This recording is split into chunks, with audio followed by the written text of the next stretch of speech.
Vous avez à votre disposition par rapport à ce sujet donc un exemplaire du moniteur que vous pourrez trouver sur la gauche, sur ma gauche, qui vous permettra, qui vous montre que c'est une question donc hautement d'actualité et votre présence nombreuse le prouve ici. Donc autour de moi, tout d'abord Madame Marie Proscoletta, qui est déléguée ministérielle à l'accessibilité au sein du ministère du Développement durable, des Transports et du Logement. À ma gauche, Martine Conin, qui est du Conseil général du Val-de-Marne, qui est directrice d'un service dont elle nous précisera justement la teneur et les fonctions. Madame Catherine Choquet, qui est maire adjointe de Nantes, est actuellement à des petits retards de transport, puisqu'il y a eu quelques soucis de colis suspects manifestement, mais elle devrait nous rejoindre au cours de la conférence. Et à ma droite, donc Jean-Pierre Cérus, de la société Axémétrie. Alors 2015, c'est un sujet qui est tout à fait donc d'actualité, comme je le disais, et c'est une date butoir, une date jalon. Et ma première question, peut-être, j'ai envie de me tourner vers Marie Proscoletta pour lui demander 2015, une date. Que pouvons-nous en dire ? 2015, c'est une date, c'est vrai. C'est une date importante, je crois qu'il faut vraiment qu'on le souligne et qu'on le dise. Mais c'est une date comment ? C'est une date emblématique. Et on avait besoin de cette date et on avait besoin d'un repère. Parce qu'elle permet de rassembler les acteurs et elle permet de les rassembler sur un objectif qui est palpable, qui est visuel, qui est concret. Parce que dire il faut que la société, il faut, c'est sympathique parce que ça permet de poser les concepts, mais ensuite aller sur quelque chose qui est complètement palpable, ça permet de mobiliser et ça permet de donner un objectif qui soit plus facilement appréhendable. C'est aussi une date qui borne les diagnostics, je dis cela pour mon cher voisin, qui borne normalement les travaux de mise en accessibilité, bien entendu, et aussi les services, parce qu'il ne faut pas oublier tout l'aspect service, parce qu'il ne suffit pas d'avoir un beau bâtiment, un beau transport, s'il n'y a pas l'accompagnement qui va avec, qui soit adapté, eh bien 2015, à ce moment-là, est vide. Est vide. Excusez-moi, je vois arriver Nicole de Debat et je dis à Nicole qu'elle est attendue par l'adjointe de la ville de Reims qui est aussi dans la salle. Si elles veulent se reconnaître, elles pourront après, voilà, c'est ça, elles pourront se parler. Voilà, ça c'est du concret dans la mise. Voilà, Nicole, vous êtes allée trop loin. Voilà, Jacqueline est juste à côté de vous. Ça y est, elles se sont rencontrées. Reims et Toulouse se rencontrent grâce à Urbaccess. C'est beau, 2015. 2015, je disais donc, ça borne les diagnostics, les travaux sur le concret, mais aussi sur l'immatériel qui fait le plus dans notre démarche d'accessibilité. C'est une date qui ouvre ensuite une période, celle de la responsabilité de chacun devant le juge. Et ça, c'était quelque chose d'essentiel et quelque chose d'important. Mais moi, je ne retiendrai pas le terme de date butoir, parce que c'est la dynamique que nous avons aujourd'hui, c'est une dynamique qui s'enclenche, qui s'amplifie, et on va essayer de le regarder avec un petit PowerPoint, et je ne voudrais pas que l'on utilise 2015 comme un couperet. Jusqu'en 2015, on y va, et puis après, il ne se passe plus rien. Non, 2015, c'est pour nous mobiliser, et 2015, ça ne doit pas être l'arrêt de cette dynamique, de cette mobilisation. À charge, bien entendu, pour nous qui avons le déploiement de cette politique à porter, mais aussi pour tous les acteurs, pour tous les usagers, de porter ce message et de le faire amplifier. Alors, en votant la loi du 11 février 2005, le législateur a pris l'engagement de faire une société accessible, et ce, dans le respect de nos engagements internationaux. Convention de l'ONU, vous connaissez tous ces éléments. Et l'objectif là, c'est bien de faire de notre société une société inclusive qui dans notre État prennent en charge et garantissent aux plus faibles la possibilité d'être un citoyen, un acteur comme les autres. Mais il ne faut pas réduire cette loi à ce simple aspect. Cette loi, c'est aussi un vrai projet de société, parce que l'accessibilité, je le dis toujours, n'est pas une politique catégorielle, c'est la politique pour tous, et c'est l'avantage et l'avancée de 2005 par rapport à ce que nous avions réussi à mettre en place dans notre société en 1975. J'insiste jamais assez, je le fais à chaque intervention pour dire qu'on n'est pas sur la politique pour 360 000 fauteuils roulants, mais on est sur une politique qui touche à peu près 40% de notre population, parce qu'à un moment ou un autre, on a tous besoin d'avoir la possibilité de se déplacer facilement par les transports, sauf ce matin, on sent qu'il y a quelques difficultés supplémentaires, de pouvoir entrer dans un bâtiment. À un moment ou un autre, on a besoin que la société ait fait les travaux qui vont bien. Alors, et puis surtout, parce que nous sommes dans un défi démographique, n'oublions jamais que nous allons vers un vieillissement de la population et qu'en 2050, un tiers des personnes aura plus de 60 ans dans notre pays, comme dans toutes les sociétés développées. Alors, beaucoup doutent de cette date de 2015. Certains osent même espérer le report de 2015 et le font savoir. Alors, pour ceci, je crois que je vais reprendre quelques mots qu'un certain nombre d'entre vous ont peut-être entendus lors de la conférence nationale du handicap. Le président de la République nous disait le 8 juin « Dois-je rappeler que notre horizon est 2015 ? Je ne céderai pas sur cette échéance. » Alors, on peut dire c'est une phrase de 2011.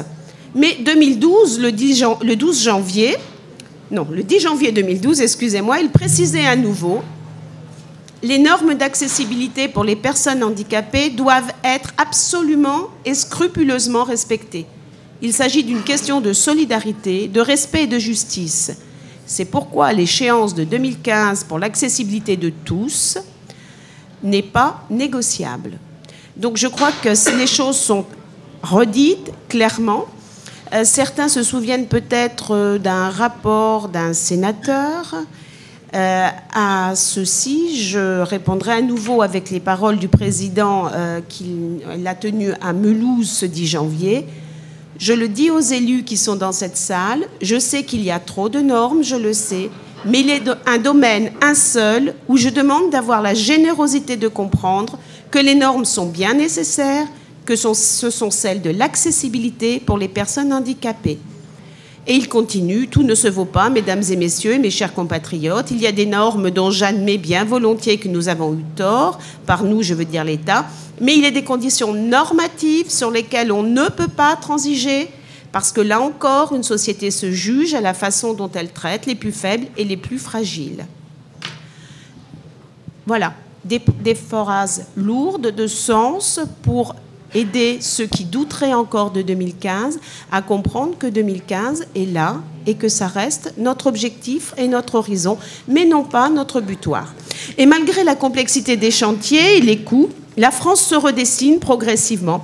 Les réalisations sont multiples. Je vais vous en présenter quelques-unes que vous pouvez retrouver sur le stand de la délégation ministérielle à l'accessibilité. Ces quelques-unes, elles ont été sélectionnées parmi les 220 dossiers qui ont été transmis à Nathalie Kosciusko-Morizet suite à un appel de belles pratiques et de bons usages. Alors, on va se balader dans des réalisations qui sont toutes un petit peu différentes.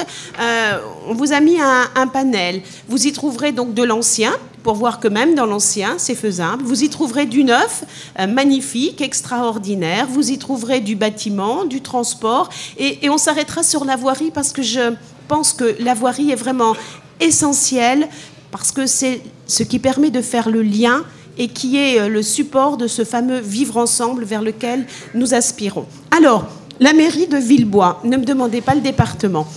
Villebois, c'est une petite ville, 750 habitants.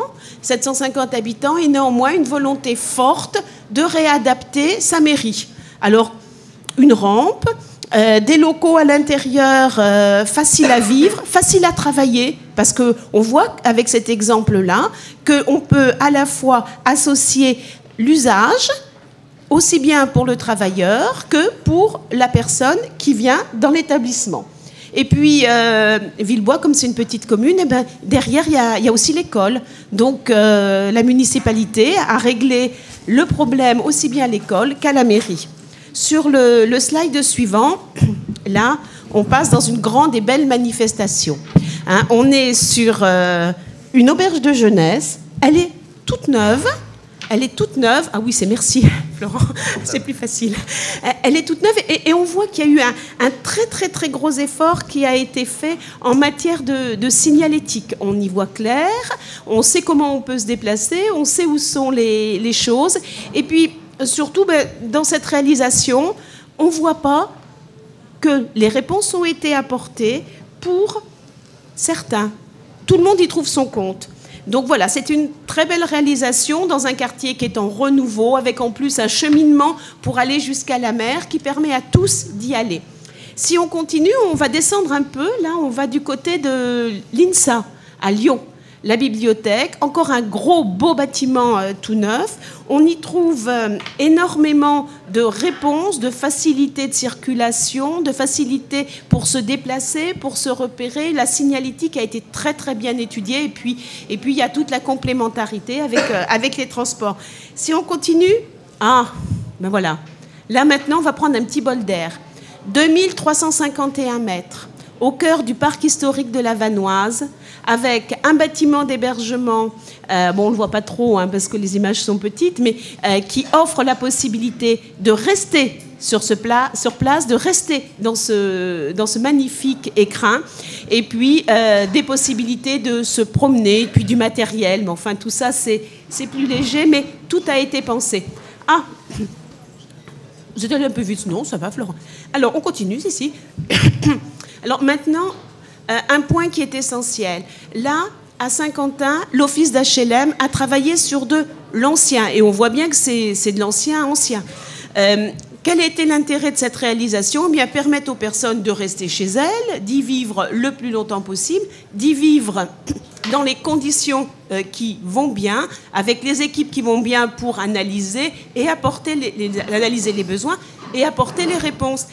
Et le plus de ce dossier, c'est que l'Office veille à ce qu'il n'y ait pas d'augmentation de loyer pour que les personnes puissent réellement rester chez elles. Si on continue, on va se promener où maintenant ?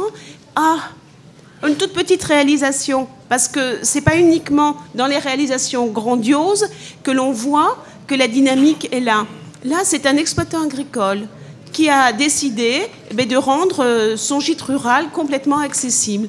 Alors, il l'a fait avec l'aide de personnes handicapées qui sont dans son entourage et il a réussi à faire un produit où il a mêlé un certain nombre de produits et la sortie est vraiment chaleureuse, nous a-t-il expliqué.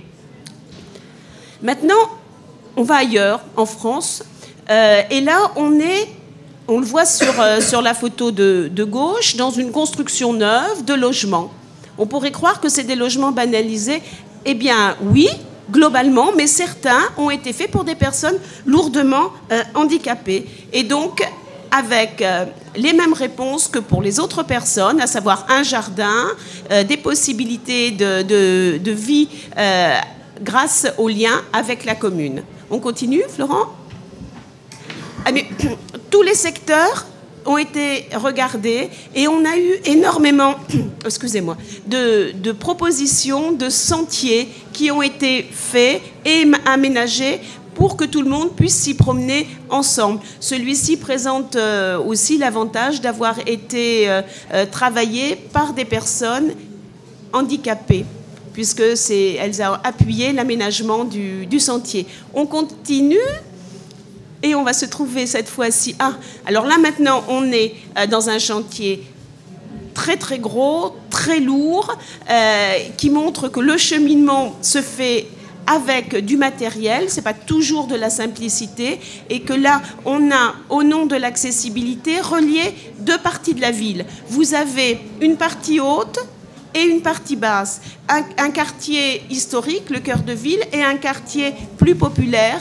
Et grâce à cet ascenseur qui fait 30 mètres, à cette passerelle, eh bien, il y a un lien qui a pu être créé entre ces deux villes. Et ça, c'est grâce à l'accessibilité. Vous voyez aussi que toute la voirie a été repensée, refaite. Tout le mobilier urbain a été mis en place en surlargeur, de façon à ne pas couper les... Merci, Laurent. Ne pas couper les déplacements. Et puis, mais maintenant, même problématique, mais alors à Sommières-du-Clin. Alors, Sommières-du-Clin, c'est tout petit. Et là, la commune a été une des premières à faire son PAV. Et derrière le PAV, elle l'a mis en application et en réalisation. On y voit tout ce qui peut être fait, et dans une commune qui a déjà plus de 30% de sa population qui a plus de 65 ans. Vous y voyez une passerelle qui a été créée pour traverser le ruisseau qui doit s'appeler le B, si je me souviens bien. Ça donnera peut-être à certains la possibilité de voir où on se situe en France. Les trottoirs ont été élargis, ont été construits à certains endroits, et puis il y a des possibilités de trottoirs traversants. Donc on voit bien la problématique prise en compte sur une toute petite ville à travers sa voirie pour permettre de rejoindre. Et bien là, on voit le café-bar qui est quand même dans une commune de cette taille, un lieu essentiel pour la sociabilisation. On continue. Qu'est-ce qu'on a après ? À nouveau, un jardin, cette fois-ci un jardin sensoriel avec les 5 sens. On est à Hauts-Simon, une petite commune qui doit faire 230 habitants. Et là, ils ont réussi à mobiliser des financements, à mobiliser aussi les personnes handicapées de leur commune, et plus l'aide d'un conseiller départemental de l'APF qui les a aidés à construire là aussi quelque chose de beau, d'esthétique. Ensuite, on est à Brive, une commune moyenne qui a repris son transport en régie, qui a acheté du matériel accessible et qui a complété toute sa palette et qui veille, ce qui est vraiment essentiel, à ce que ces arrêts de bus deviennent eux aussi complètement accessibles. La gare de Saint-Cloud, un certain nombre d'entre vous la connaissent, je parle de celle du Val d'Or, elle a été complètement reprise, et là aussi, comme tout à l'heure sur la passerelle, on voit une passerelle, et cette passerelle fait le lien entre deux parties de la ville qui étaient coupées par ce chemin de fer. Et puis pour montrer aussi qu'il n'y a pas que les grands opérateurs ou les élus qui travaillent sur le secteur, eh bien, nous avons trouvé ce dossier fort intéressant, celui des taxis G7 sur l'Île-de-France, qui forment les personnes qui adhèrent, qui veillent à la question du financement, parce que acheter ce type de moyens de transport est lourd, et puis surtout qui a mis en place un centre d'appel. Ce centre d'appel permet d'optimiser les déplacements pour répondre aux demandes des usagers. Voilà, je vous ai fait un panel très rapide de ce que l'on pouvait présenter aujourd'hui sur les différents secteurs, de façon à montrer qu'on était bien dans une société en dynamique qui avait bénéficié du fait qu'il y ait une loi qui donne des obligations, parce que sans obligation, on ne fait pas bouger un dispositif, avec ce 2015 qui permet d'avoir un horizon qui se dessine. Et j'espère que ces différents éléments vous auront permis de sentir que les choses bougent dans tous les secteurs. Donc, une date repère dont nous avions besoin, mais j'ajouterais qu'on ne peut pas changer une société en 10 ans. Pas plus son cadre bâti que ses transports, que la mentalité de ses habitants. Mais je veux dire qu'on y contribue largement à travers les travaux que nous menons les uns les autres. Et aujourd'hui, on a de la matière à présenter pour montrer que les choses bougent. J'ajouterais que nous n'avons pas atteint le niveau de maturité de cette politique. Il faut en être conscient, mais en être conscient n'est pas synonyme de défaitisme, mais relève plutôt du principe de réalité qui nous incite à poursuivre le travail de sensibilisation et d'information. C'est dans cette direction que le ministère du Développement durable souhaite accompagner la dynamique, saluer les réalisations exemplaires comme celle-ci, et puis stimuler les indécis, parce qu'il en reste encore un petit peu. Merci. Merci beaucoup, Madame Proscoleta, pour cette présentation qui répond bien à ses objectifs. Merci, Eric, aussi. Donc, ma question, j'ai envie de me tourner vers Martine Conin maintenant, au vu de la diversité de ce qui a été présenté. Je crois que Madame Proscoleta a abordé cette question de 2015 dans le sens finalement de nous dire attention, ce ne sont pas que des bâtiments, c'est finalement un projet global, une société qu'il faut rendre accessible, et on a vraiment une dimension de projet global pour une ville. Et finalement j'ai deux questions pour Martine Conin. On est finalement dans une politique de coordination territoriale, et on va voir comment ça se passe à l'échelle d'un territoire qui est le Conseil général du Val-de-Marne. Et quel est le rôle d'un département pour aller dans les territoires et pour impulser une vraie dynamique, peut-être dans différentes communes, une vraie dynamique pour répondre à cette date jalon finalement qui est 2015. Oui, donc je dirais que le département n'a pas d'obligation particulière en matière d'animation d'un territoire sur la question de l'accessibilité. Évidemment, il a ses propres obligations à tenir concernant à la fois le bâti qu'il gère et les espaces, et également les services. Cela dit, nous sommes partis au Conseil général du Val-de-Marne d'un constat lourd qui est que la question des normes, la question de la mise en accessibilité du bâti, des espaces, ne réglera pas toutes les difficultés auxquelles l'ensemble des intervenants, des collectivités, des différents opérateurs, des différents organismes sont confrontés. Et donc devant une expérience lourde de difficultés, de mise en cohérence des différentes interventions, le Conseil général s'est dit, eh bien, nous sommes peut-être à une place privilégiée puisque nous agissons sur un territoire très urbanisé dans le sud de Paris qui a 47 communes, 6 intercommunalités. Nous sommes finalement tous dans la même interrogation, comment en tant que collectivité locale nous devons être prêts à ce rendez-vous, mais comme dit Madame Proscoleta, surtout il ne faut pas s'arrêter à ce rendez-vous, et c'est quelque chose qui va être bien entendu inscrit dans une démarche continue. Et le département s'est dit, eh bien, nous allons offrir une animation de la question de l'accessibilité sur notre territoire.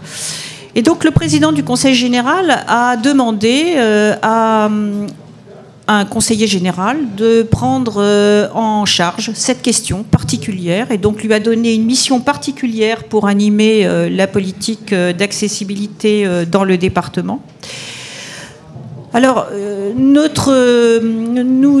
abordons cette question sur 3 enjeux. Le premier, évidemment, il faut que nous mettions en œuvre notre propre programme, comme je l'ai dit tout à l'heure, de mise en accessibilité de nos espaces et de notre bâti. Donc nous avons 245 bâtiments, nous avons 22 parcs départementaux, nous avons donc 487 kilomètres de voirie départementale, etc.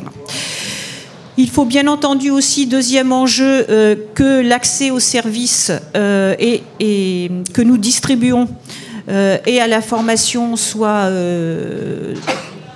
développé, et donc ça interroge finalement l'ensemble du service public. Et puis, évidemment, la gestion de l'espace et des services, nous la partageons avec d'autres collectivités. Et donc, il est absolument indispensable que nous puissions engager cette dynamique dans le département. Donc, nous avons commencé par créer un concours d'idées avec, il y a 3 ans, avec l'Institut d'urbanisme de Paris dans le cadre qui se situe à l'Université de Créteil. Et donc nous avons demandé à des étudiants urbanistes de travailler à un programme qui s'appelait Design for All, avec un réseau européen et notamment avec l'Université d'architecture de Grenade et l'école de design d'Orobro. Et nous avons donc confié à l'Institut d'urbanisme de Paris une partie de l'espace public départemental, mais qui était aussi partagée avec une commune. Et nous avons donc lancé ce concours d'idées. Ça a suscité un intérêt très fort de la part de l'Institut d'urbanisme de Paris. Ils ont depuis créé un module d'accessibilité au sein de leur cursus pour leurs étudiants. Ça a intéressé également les communes qui accueillent des stagiaires de l'Institut d'urbanisme ainsi que nous-mêmes dans nos services départementaux. Nous avons bien entendu échangé sur des bonnes pratiques avec l'école de design d'Orobro en Suède et puis l'Institut de Grenade. D'ailleurs, il y avait aussi un forum sur l'accessibilité en Andalousie à Séville, donc à ce moment-là, et on a rencontré des architectes et conservateurs de l'Alhambra qui nous ont expliqué leur façon d'approcher la question de l'accessibilité de l'Alhambra, qui est bien évidemment un patrimoine mondial et qui est pour tout le monde et pas uniquement pour les gens qui sont en bonne forme et qui peuvent évidemment visiter l'Alhambra.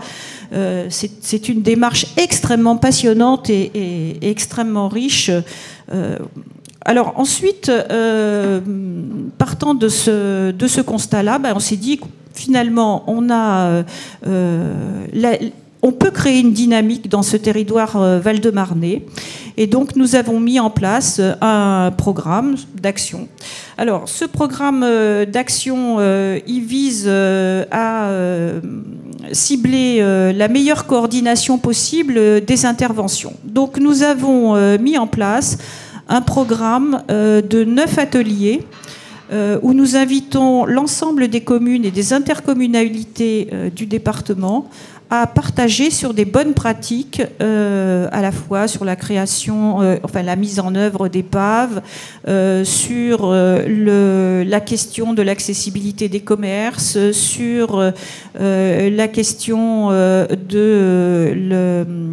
des restructurations des centres-villes, etc. Donc nous avons ce programme de 9 ateliers où sont engagés aujourd'hui, en 1 an et demi, nous avons pu donc fédérer 27 communes sur les 47. Et je dirais même sur les 45, puisque 45 communes du département sont soumis à la réglementation puisqu'ils ont plus de 5000 habitants.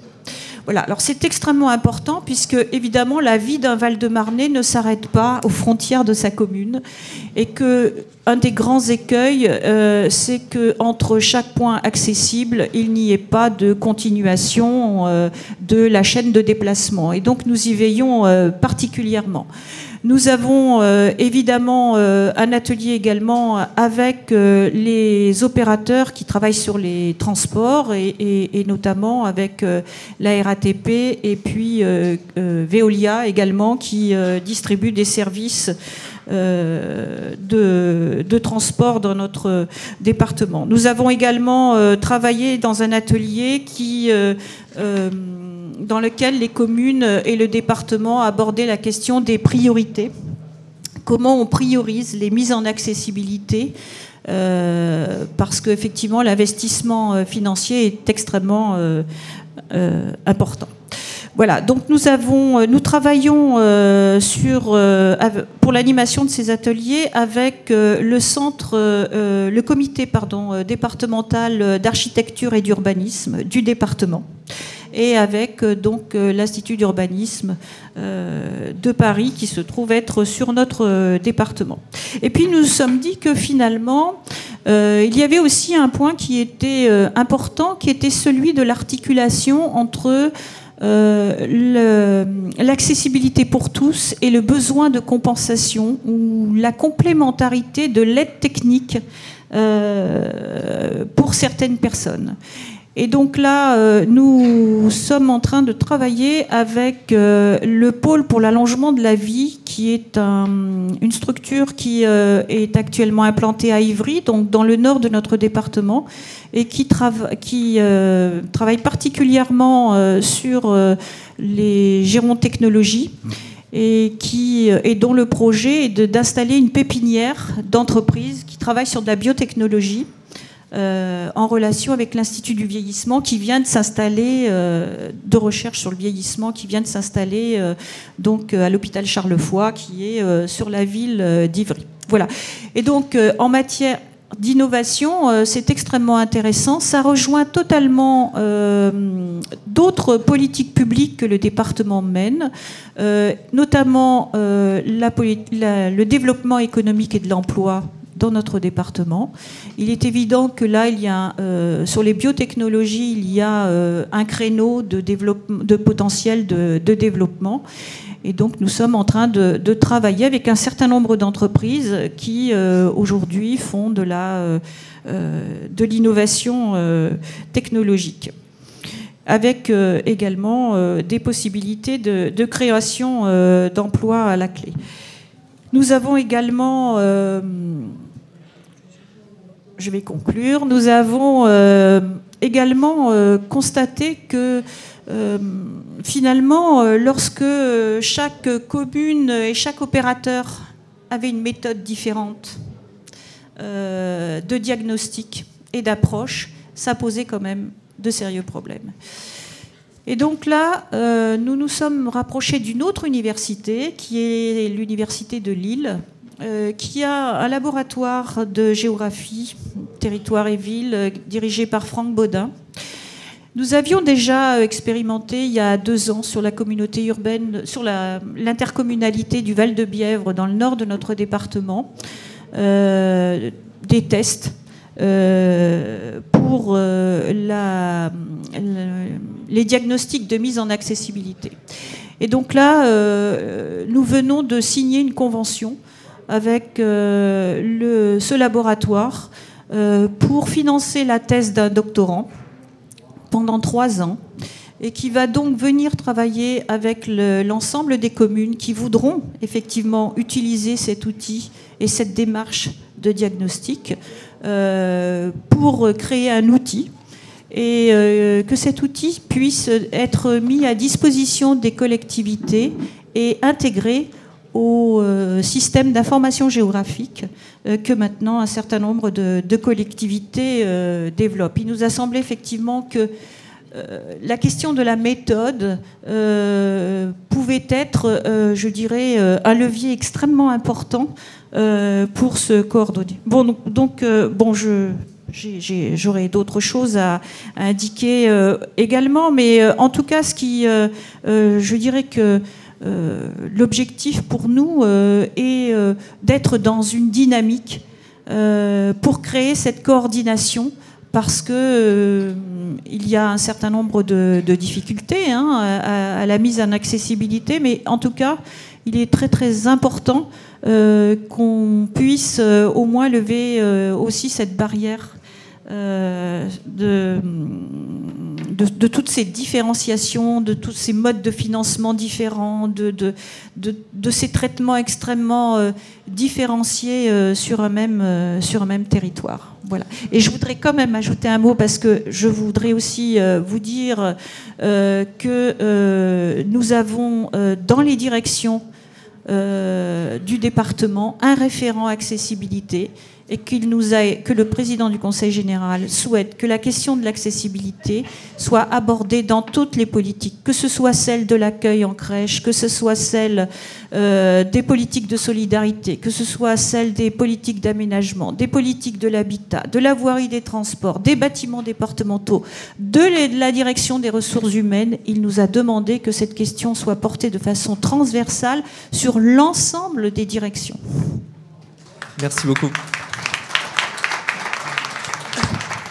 Merci beaucoup Martine pour cette présentation qui effectivement permet de voir comment à l'échelle départementale on peut saisir cette opportunité 2015, cet horizon à atteindre pour en faire une chance, pour impulser même une activité économique. Je crois que c'est un peu le but dans lequel nous avons tourné ces conférences à Urbaccess et c'est vrai qu'on voilà finalement cette vision très positive.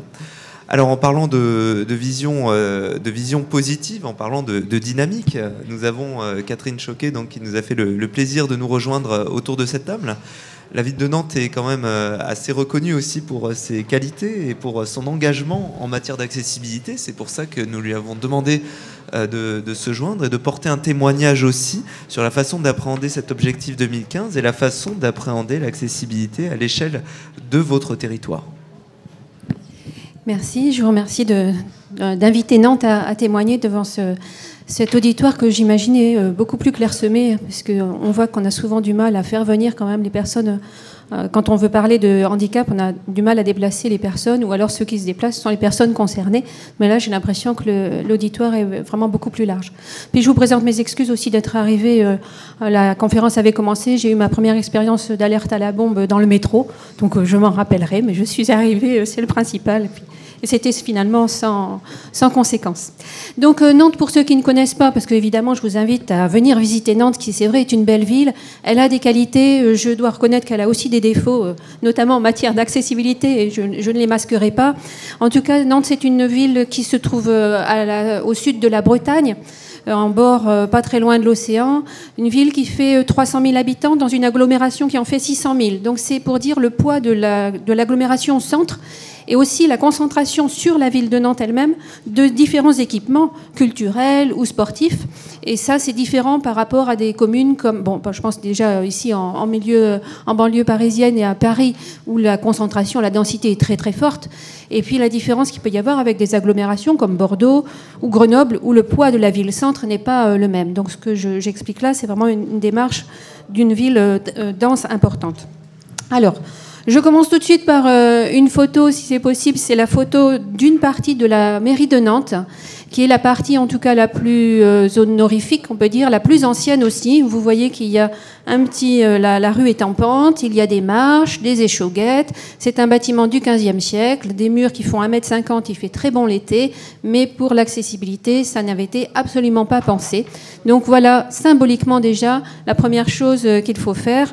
On s'est attaqué, c'est le mot, à partir de 2007, en présentant aux associations de personnes handicapées le plan de la mairie. La mairie de Nantes, c'est plusieurs bâtiments anciens, comme ça, qui ont été rachetés au fur et à mesure du temps, reliés entre eux. Il y a eu des travaux, on a reconstruit du neuf. Bon. Donc là, ce qui s'est passé depuis 2009, une fois qu'on a eu fait le diagnostic de l'accessibilité de la mairie elle-même, c'est là qu'il y a le conseil municipal.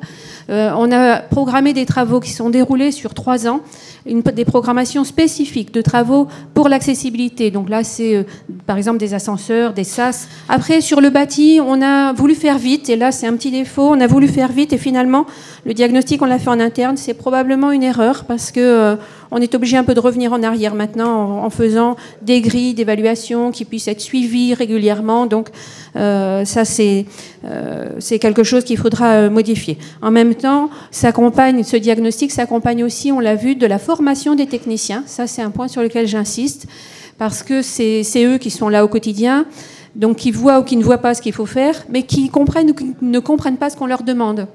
Sur le handicap moteur, quand on leur dit la petite marche, elle fait 3 cm, c'est gênant, eux, ils disent vous n'allez pas chipoter, 3 cm ou 2, c'est pareil. Non, une fois qu'on les a tous fait passer, voilà, une fois qu'on les a tous fait passer, ou soit en fauteuil, soit en état de déficience auditive ou visuelle, ils comprennent mieux la démarche, et du coup, quand on se comprend mieux, on se parle mieux. Voilà. Et ils comprennent qu'on ne fait pas ça pour les embêter, qu'on n'est pas tatillon sur les règlements avec nos centimètres, mais c'est parce que ça correspond à une qualité d'usage nécessaire, voire indispensable. Donc la formation des techniciens, c'est très important aussi.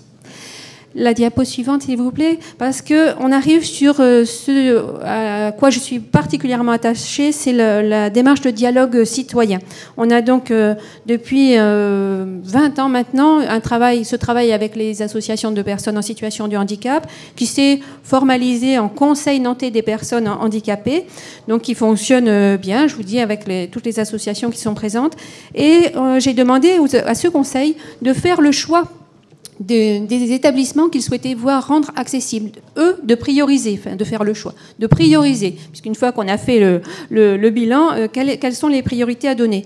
Et nous, on avait plutôt pensé aux bâtiments sportifs, culturels, ce type de bâtiments. Et finalement, la mairie aussi, et finalement, le Conseil nantais a demandé que ce soit les écoles qui soient réalisées en premier. Donc on arrive sur la diapo suivante, où on en est aujourd'hui de cette accessibilité. On a à peu près, on a précisément 606 établissements à faire, toutes catégories confondues. Je vous rappelle, première catégorie, c'est les bâtiments qui reçoivent, établissements recevant du public très important, et les autres moins importants. Les écoles n'en faisant pas partie, puisqu'ils sont de 5e catégorie. Mais comme ça a été demandé en priorité par le Conseil nantais des personnes handicapées, ce qui se comprend bien, parce que si on peut aller à l'école, après on peut continuer les études, ça rentre vraiment dans l'intégration de l'individu tout au long de sa vie. Donc on a pris cette demande en compte. On en est où aujourd'hui ? On en est sur à peu près le trois quarts des diagnostics qui sont réalisés. Donc on ne va pas s'arrêter sur cette date butoir aussi de 2015. D'ailleurs, les diagnostics devaient être réalisés pour la fin de l'année dernière. Donc on avoue, on ne les a pas tous faits, c'est toujours en cours. Mais moi, je ne vois pas la loi comme une barrière, mais comme une incitation à faire. Voilà, c'est ce que vous avez dit et c'est important, c'est dans ce sens-là. Donc les trois quarts des diagnostics qui sont faits, mais surtout ce qui est intéressant, c'est que ça nous amène à une programmation et à un financement. C'est là qu'on arrive parfois à la discussion un petit peu plus délicate avec mes collègues. Donc puisqu'il nous faut sur la programmation, on voit que sur les écoles, s'il faut faire l'accessibilité totale sur l'ensemble des 114 écoles nantaises, ça coûterait 30 millions d'euros. Donc on ne va pas les sortir en une année et on ne va peut-être pas faire toutes les écoles en même temps non plus. Donc on a élaboré une programmation. L'important, c'est d'avoir cette enveloppe, de décrocher cette ligne budgétaire. Ça, il faut vraiment l'avoir. Je rappelle toujours, ça c'est pour la réhabilitation, pour la mise en conformité, pour tout ce qui est le neuf, ça ne rentre pas dedans. C'est rentré dans les projets urbains et j'allais dire on n'en parle pas. Si, on en parle, mais ce n'est pas un coût supplémentaire, c'est dedans. Là, je ne parle que de la réhabilitation. Donc l'objectif, c'était d'avoir une école accessible, mais totalement accessible par quartier à Nantes. On s'est effectivement beaucoup préoccupé en premier de l'accessibilité pour le handicap moteur. Donc on a plus de la moitié là, des écoles qui sont accessibles pour le handicap moteur. Et à peu près, vous pouvez faire défiler toutes les enveloppes. Et sur les travaux qui restent à faire, ce sera à prendre sur l'enveloppe d'entretien durable, voilà, de la direction de l'éducation. Alors, sur des exemples, je ne vous les ai pas écrits, mais je vais vous en donner. Le financement, en fait, c'est chaque direction qui a son diagnostic et qui a son bâti. Quand je parle de direction, c'est la direction éducation, la direction des sports, la direction de la culture. C'est donc bien chaque direction qui a le budget dans ses travaux, qui a l'enveloppe dans son budget et qui l'utilise. Ensuite, il y a des visites sur site qui sont faites dans chaque établissement. Par exemple, le planétarium, on y va. Tout le monde regarde ce qui s'y passe, toujours avec les techniciens, et on note tout ce qui sera à faire. Ça, c'est chiffré. Et puis, il y a en plus les grands projets urbains. Alors, grands projets urbains, on a un quartier qui est une friche industrielle qui est descendue, qui est entièrement reconstruit. On a rencontré l'architecte urbaniste. On a le musée d'art qui va être agrandi, donc une partie rénovation, une partie construction. On rencontre très en amont, et ça c'est important aussi de rencontrer en amont les architectes, parce que du coup c'est plus facile d'abord de leur expliquer, puis ensuite ça coûte moins cher que de devoir revenir derrière, casser et recommencer. Donc ça c'est important. Et puis, donc je vous ai cité un quartier, un musée, une piscine, un stade, une maison associative, voilà, des choses comme ça. Et par exemple, sur une salle culturelle qu'il faut réaménager, on a chiffré le coût à 126 000 €, donc ça c'est tout à fait absorbable. L'aménagement aussi des espaces verts, on met 20 000 € par an dedans. Alors ça va être soit l'entrée de la grille parce qu'il y a une petite marche, mais en fait c'est beaucoup des toilettes accessibles qui sont demandées. Mais de mettre 20 000 € par an tous les ans, ben, au bout de 10 ans, on a mis 200 000. Voilà, ça a de l'allure. Il faut aussi pouvoir tenir dans la durée et ne pas faire tiens, cette année c'est l'année du handicap, je vais faire 3 travaux et puis on en reparlera dans 50 ans. Non, il faut vraiment chaque année y revenir et prolonger, continuer sur les travaux qui sont faits. Sur l'accompagnement, alors une chose qui était... Donc on a commencé par balayer un peu devant notre porte et je vous dis, hein, je rappelle qu'il y a encore, même si je vois Nantes était classée à 2 reprises et ça fait toujours plaisir, première ville accessible de France, je reconnais qu'il y a quand même beaucoup de choses encore à faire. Ça c'est très, je l'avoue, hein, je le reconnais complètement. Mais on a commencé par voir chez nous ce qu'il y avait, ce qu'il fallait faire, donc nos bâtiments, les écoles, les établissements publics, sportifs, vie associative, tout ça.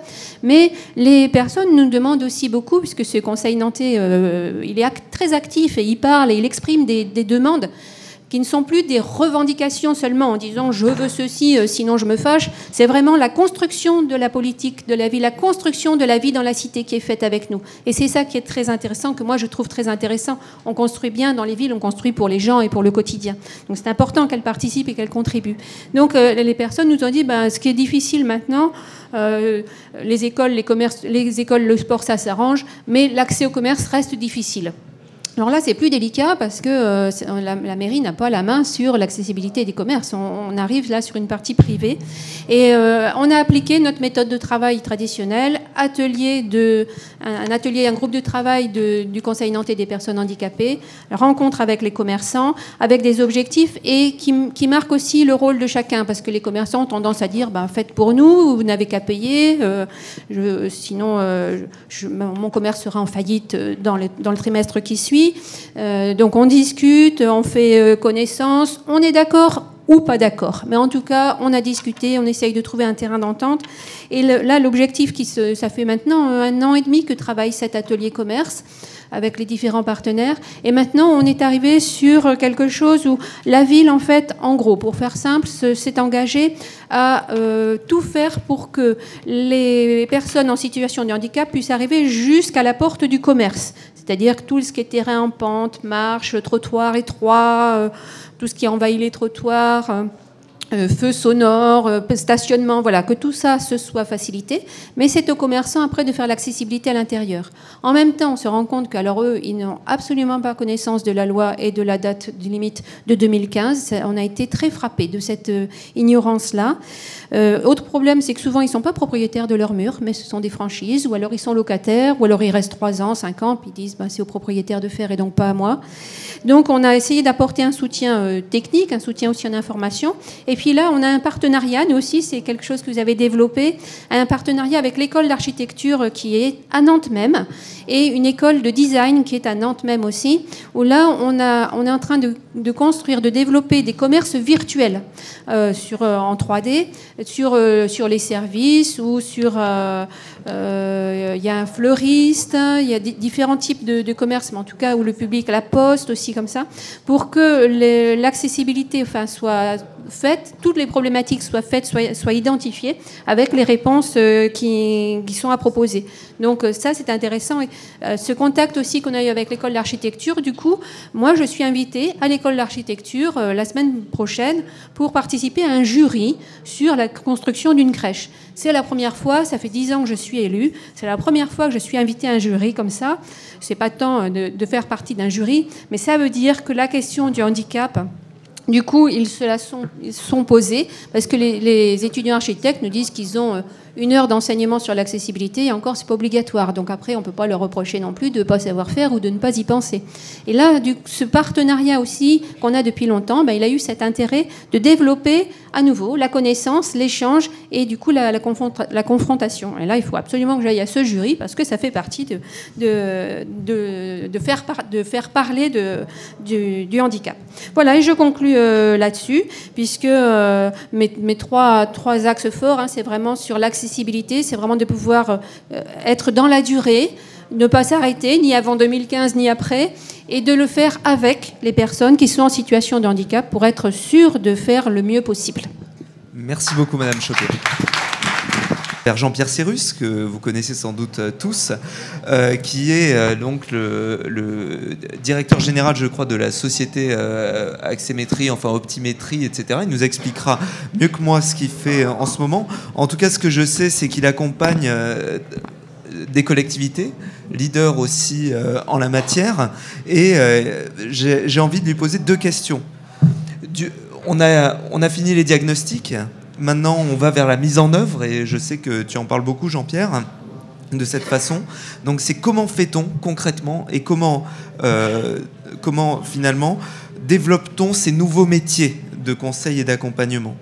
Parce qu'on ne s'arrête pas seulement à la mise en œuvre, on a bien compris qu'il s'agissait de politique globale, et j'ai envie de dire, quels conseils aussi peut-on donner aux maîtres d'ouvrage ? Merci Florent. Celui-ci marche. Bonjour à toutes et à tous. Oui, en fait, très simplement, je suis le dirigeant et le fondateur d'un ensemble de sociétés d'assistance à maîtrise d'ouvrage, dont la plus connue est Axémétrie, et qui fait de l'assistance à maîtrise d'ouvrage dans le domaine de l'accessibilité. Axémétrie a une 40aine de consultants, des ingénieurs, des architectes, des urbanistes, des ergonomes, et tout un ensemble de compétences pour pouvoir accompagner des maîtres d'ouvrage. 2 chiffres, nous accompagnons 1000 maîtres d'ouvrage en France, et nous sommes intervenus sur 25 000 sites. Simplement pour vous dire avec quelle expérience je me permets de vous donner mon point de vue. Alors ça n'est qu'un point de vue, mais il peut éclairer... Je ne te l'avais pas donné ?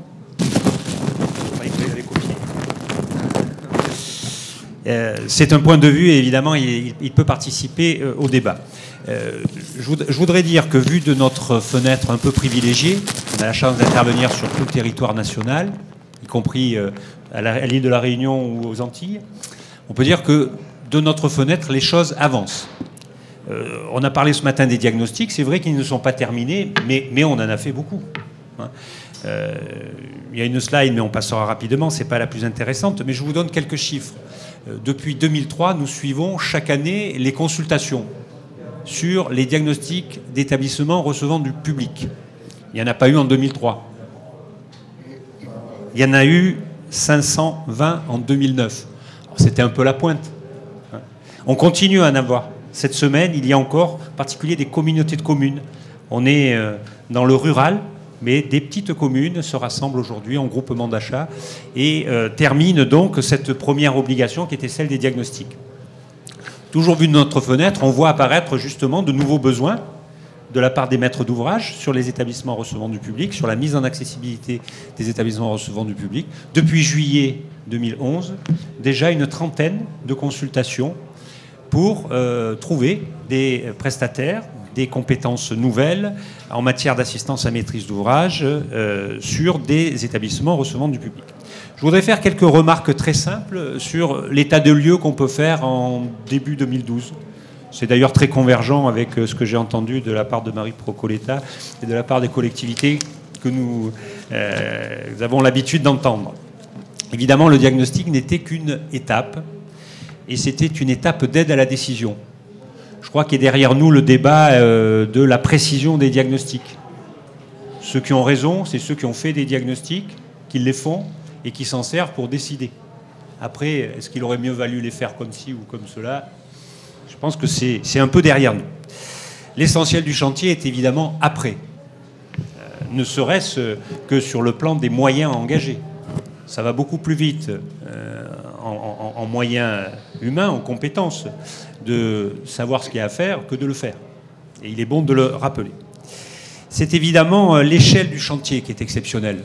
On est aujourd'hui dans le cadre d'un ensemble de conférences sur le design for all, pour la conception universelle. Quand on travaille sur la salle des fêtes d'une commune de 500 habitants, on n'est pas devant des complexités extraordinaires. Par contre, ce qui est extraordinaire, c'est d'intervenir simultanément en 10 ans sur 650 000 établissements recevant du public, donc pratiquement la moitié public, c'est-à-dire gérés par des collectivités ou par l'État ou par des services de l'État. Toujours pour donner quelques chiffres, on va avoir d'ici la fin de ce mouvement, alors pas d'ici 2015, mais d'ici la fin de ce mouvement, près de 20 millions d'interventions sur ce patrimoine. Alors qu'elles peuvent être très complexes, elles peuvent être très simples, mais ça donne évidemment une idée de cette échelle. Moi, je le vois comme une opportunité, ça rejoint ce que disait Florent, une opportunité également pour les entreprises, et pour les entreprises locales, parce que c'est 20 millions d'interventions par le tissu local, donc c'est une chance pour l'emploi, c'est une chance pour l'activité économique. Attention, vu de notre fenêtre, on s'aperçoit qu'on n'avait pas l'expérience, on n'a pas l'expérience d'une intervention à cette échelle sur le patrimoine bâti public. Voilà. Et donc, on se heurte forcément, puisqu'on n'en avait pas l'expérience, à un certain nombre de nouvelles approches, mais c'est ce qui est riche. Que se passera-t-il en 2015 ? Je voudrais revenir, moi, sur deux fondamentaux qui me paraissent importants. La mise en accessibilité. L'accessibilité, plus exactement, des établissements recevant du public n'est pas un objectif. 1er janvier 2015, ça sera la loi. Donc ça, je crois qu'on ne peut pas le contester. Je crois qu'il faut vraiment l'avoir en tête. Le 1er janvier 2015, on se remémorera sûrement les textes de loi, et la loi est très claire là-dessus. Les établissements recevant du public devront être accessibles. À ce moment-là, on rentrera dans une nouvelle période. Marie Procoletta l'a dit autrement, mais on sera dans le cadre du droit opposable. Aujourd'hui, si j'arrive devant un établissement recevant du public, il n'est pas accessible, on peut me répondre, il doit l'être en 2015. Eh bien, après 2015, on n'aura plus droit à cette réponse. Ce que je crois vraiment important, c'est qu'à partir de 2015, on va quitter un peu la mainmise de la réglementation des décrets et des arrêtés sur nos démarches, et on va peu à peu rentrer dans la construction d'une jurisprudence. On verra bien dans les premières années comment la justice tranchera sur un certain nombre de cas. C'est en gros le principal ressort qui anime aujourd'hui ces nouveaux métiers dont parlait Florent. Faire de l'assistance à maîtrise d'ouvrage, assister les maîtres d'ouvrage dans leur démarche de mise en accessibilité, c'est les préparer à ce nouvel horizon. Ce n'est pas leur expliquer la réglementation, quelle est la largeur d'une porte ou quelle est l'échéance. Je crois que tout le monde a ça bien en tête. On voit bien que cette évolution, d'ailleurs, déjà des milliers d'acteurs s'y préparent. Je crois qu'il est extrêmement positif de voir à quel point, 7 ans après, on est dans le concret, dans la réalité. D'ailleurs, pour savoir ce qu'il y a à faire, puisque c'était la question de cette conférence, je crois qu'il faut s'inspirer de ce qui se fait. On n'est plus dans l'incantation et dans la stratégie, on est vraiment dans le constat de ce qui se fait. Ceux qui avancent et qui se préparent donc à cette échéance, incontestablement, ils ont budgété. Et je suis très content d'avoir entendu ces deux retours de la part des deux collectivités qui ont témoigné. Bien évidemment, il faut budgéter, et c'était l'avertissement principal que l'on entendait dans les colloques il y a 2-3 ans, et il faut vraiment le suivre. Ils ont planifié et organisé des travaux. Et aujourd'hui, ceux qui ont raison et qui s'y préparent le mieux, c'est évidemment ceux qui réalisent. Ils suivent également des indicateurs de progrès, et en particulier pour animer la concertation avec l'ensemble des parties prenantes, et notamment les commissions communales et intercommunales pour l'accessibilité. Parce qu'on ne peut pas dire que cette date est une date jalon si on ne s'y prépare pas dans la durée avec des indicateurs. Ce chantier, comme on le voit de la part de ceux qui réalisent, nécessite un certain nombre de nouvelles compétences. Elles peuvent être développées en interne, et beaucoup de maîtres d'ouvrage les développent. Elles peuvent être également trouvées auprès de prestataires, et évidemment, on s'est préparé à cette demande. Quelles sont ces nouvelles compétences et ces besoins spécifiques ? D'abord, il faut pouvoir maîtriser des objectifs de qualité d'usage. C'est important de constater qu'il va y avoir 20 millions d'interventions sur 650 000 établissements recevant du public, on comprend tout de suite que ça ne va pas être très simple et qu'il va falloir en permanence maîtriser ce concept important de bénéfice pour l'usager. Il faut également animer la concertation parce que, au-delà de la stratégie et de la priorisation, la réalisation des interventions reposera sur la capacité de ces interventions à satisfaire les besoins des usagers.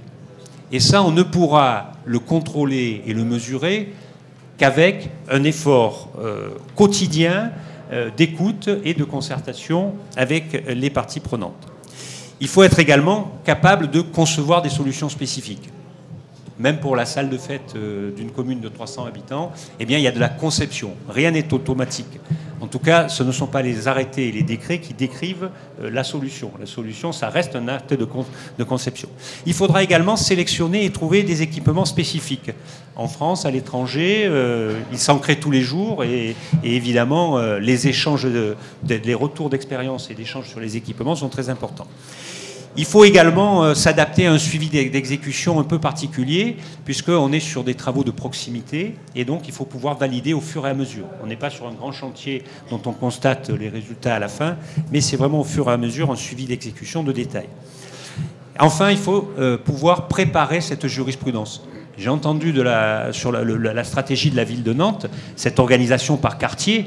On peut évidemment imaginer que au mois de janvier ou février 2015, quelqu'un se plaigne et se tourne vers la justice en disant qu'il y a des écoles qui n'ont pas encore été accessibles. On voit bien que la construction même de votre stratégie prévoit cette jurisprudence.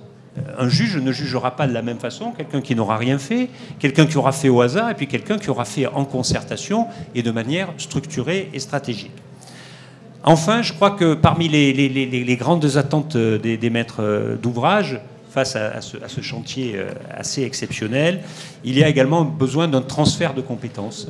Et aujourd'hui, je crois que c'est pratiquement la première vocation des ingénieurs, des architectes, des urbanistes, des ergonomes et de tous les acteurs de notre entreprise, c'est de transférer du savoir et de favoriser les échanges, puisque, évidemment, on a la capacité de transférer d'une collectivité à une autre, ce que nous y faisons.